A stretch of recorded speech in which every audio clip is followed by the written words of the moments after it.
പ്രിയപ്പെട്ടവരെ, ഒരു അസുഖം വന്നു കഴിഞ്ഞാൽ ചികിത്സാ ചിലവിനെ കുറിച്ച് ഭയം തോന്നാറുണ്ടോ? അതോ സർക്കാർ സ്കീമുകളും സർക്കാർ ആശുപത്രികളും തങ്ങളുടെ സഹായത്തിനുണ്ടെന്നുള്ള ആശ്വാസത്തിലാണോ? അങ്ങനെ ആശ്വാസം തോന്നാറില്ലല്ലോ അല്ലേ? അതെന്തുകൊണ്ടാണ്?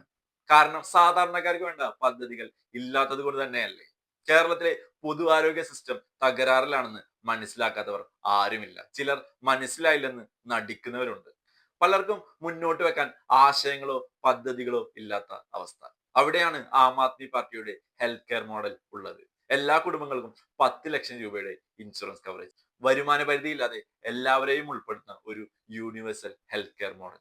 ക്യാൻസർ ചികിത്സ ഉൾപ്പെടെ ആയിരക്കണക്കിന് ചികിത്സകളാണ് ഈ പദ്ധതിയിൽ ഉൾപ്പെടുത്തിയിട്ടുള്ളത്. ഇത് ഗവൺമെന്റ് ആശുപത്രികളിലും പ്രൈവറ്റ് ഹോസ്പിറ്റലുകളിലും ക്യാഷ്ലെസ് ആയി അവൈലബിൾ ആണ്. സാധാരണക്കാർക്ക് വേണ്ട ഇത്തരം പദ്ധതികൾ നമുക്കും വേണ്ടേ? നമുക്കും മാറ്റത്തിന്റെ രാഷ്ട്രീയത്തിൽ അണിചേരാം. ചികിത്സ നമ്മുടെ അവകാശമാണ്, ആരുടെയും ഔദാര്യമല്ല.